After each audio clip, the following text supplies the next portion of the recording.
Hi, ഞാനിന്നിവിടെ ഉണ്ടാക്കാൻ പോകുന്നത് ഒരു മീൻ കറിയാണ്. വ്യത്യസ്തമായിട്ടുള്ള രീതിയിലാണ് ഞാനിവിടെ മീൻ കറി ഉണ്ടാക്കുന്നത്. ഇതിന് ആവശ്യമുള്ള ചേരുവകൾ എന്തൊക്കെയാണെന്ന് നോക്കാം. മീൻ ദശ കട്ടിയുള്ളത് ഏതാണെങ്കിലും ശരി 1 കിലോ. സവാള 2 എണ്ണം. തക്കാളി 3 എണ്ണം. ഇഞ്ചി വെളുത്തുള്ളി പേസ്റ്റ് 1 ടീസ്പൂൺ. മുളക് പൊടി 1.5 ടീസ്പൂൺ. മല്ലിപ്പൊടി 1 ടീസ്പൂൺ. മഞ്ഞൾപ്പൊടി 1/4 ടീസ്പൂൺ. ഉപ്പ് ആവശ്യത്തിന്. ഉലുവ 1/4 ടീസ്പൂൺ.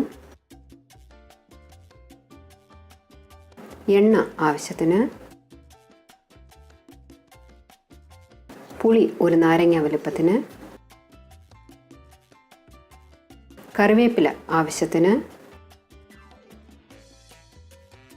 മല്ലിയില ആവശ്യത്തിന്. വെള്ളം ആവശ്യത്തിന്. ഇനി നമുക്കിത് എങ്ങനെയാണ് ഉണ്ടാക്കുന്നത് നോക്കാം. ചട്ടി ചൂടായതും അതിലേക്ക് എണ്ണ ഒഴിക്കുക. ഞാനിവിടെ ഒരു 4 ടേബിൾ സ്പൂൺ എണ്ണയാണ് ഒഴിക്കുന്നത്.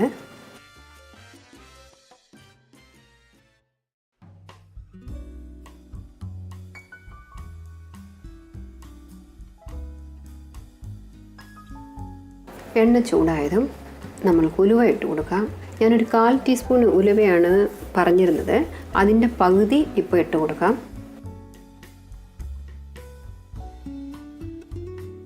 ഉലുവ ഒന്ന് ചൂടായതിന് ശേഷം നമുക്ക് 1 ടീസ്പൂൺ ഇഞ്ചി വെളുത്തുള്ളി പേസ്റ്റ് ചേർത്ത് നന്നായിട്ടൊന്ന് വഴറ്റിയെടുക്കണം. അതിൻ്റെ ആ പച്ച മണമൊക്കെ ഒന്ന് മാറിക്കിട്ടണം. ഇഞ്ചി വെളുത്തുള്ളി പേസ്റ്റൊക്കെ ഒന്ന് മൂത്ത് വന്നിട്ടുണ്ട്.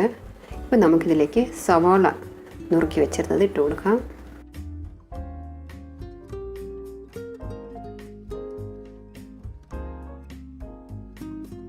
സവാള വേഗം ഒന്ന് വഴന്ന് വരാനെ കൊണ്ട് കുറച്ച് ഉപ്പിട്ട് കൊടുക്കാം.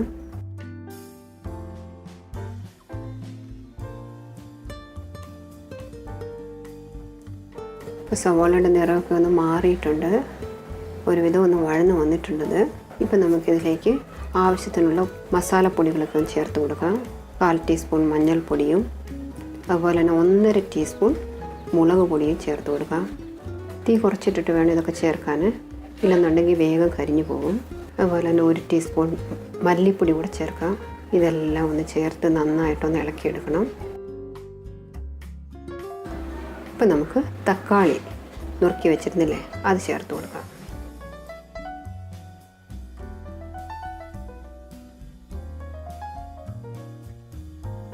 ഇനി നമുക്കൊന്ന് മൂടി വെച്ച് വേവിച്ചെടുക്കാം. തക്കാളിയൊക്കെ ഒന്ന് വഴന്ന് വന്നിട്ടുണ്ട്. ഇനി നമുക്കിതൊന്ന് ഇറക്കി വയ്ക്കാം. തണുത്തതിന് ശേഷം ഇതൊന്ന് അരച്ചെടുക്കണം. കണ്ടില്ലേ, ഞാനത് അരച്ച് പേസ്റ്റാക്കി എടുത്തിട്ടുണ്ട്. ഇനി നമുക്ക് സ്റ്റൗ ഒന്ന് കത്തിച്ചിട്ട് ചട്ടി ഒന്ന് ചൂടാക്കാൻ വയ്ക്കാം. ചട്ടി ചൂടായത് വീണ്ടും ഒരു 3 ടേബിൾ സ്പൂൺ എണ്ണ കൂടി ഒഴിച്ചു കൊടുക്കാം.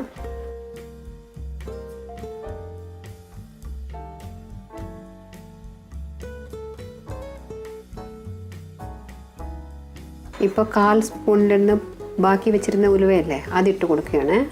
ഉലുവ നന്നായിട്ടൊന്ന് ചൂടായതും ആവശ്യത്തിന് കറിവേപ്പില ഇട്ട് കൊടുക്കണം. മീൻകറിക്ക് കറിവേപ്പില എത്ര വേണമെങ്കിലും ചേർക്കാം കേട്ടോ. നല്ലൊരു ടേസ്റ്റും നല്ലൊരു ഗുണമൊക്കെ ഉണ്ടാകും ഇതിന്.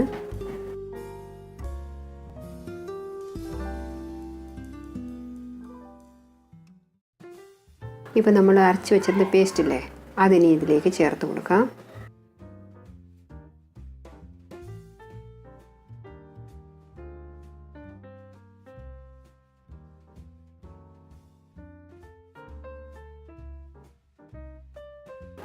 ഞാൻ ആ പുളി കുറച്ച് വെള്ളത്തിൽ ഇട്ട് വെച്ചിരുന്നു, അതിപ്പോൾ ഒന്ന് പിഴിഞ്ഞെടുത്ത് വെച്ചിട്ടുണ്ട്. അതും കൂടി ചേർത്ത് കൊടുക്കാം.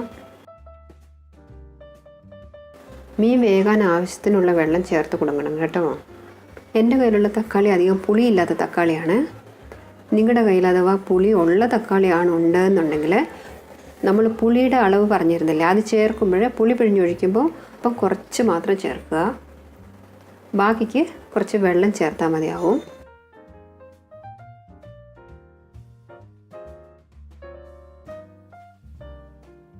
ഇതിനെ ഒന്ന് തിളയ്ക്കുന്നത് വരെ ഒന്ന് മൂടി വയ്ക്കാം. ഇതാ കണ്ടില്ലേ, തിളച്ച് തുടങ്ങിയിട്ടുണ്ട്. ഉപ്പിൻ്റെ ആവശ്യം ഉണ്ടെന്നുണ്ടെങ്കിൽ ചേർത്ത് കൊടുക്കാം. ഞാനിപ്പോൾ കുറച്ച് ചേർക്കുകയാണ്. ഇപ്പോൾ നന്നായിട്ട് തിളച്ച് തുടങ്ങിയിട്ടുണ്ട്. ഇനി ഞാൻ കുറച്ച് കറിവേപ്പില ഇട്ട് കൊടുക്കുകയാണ്.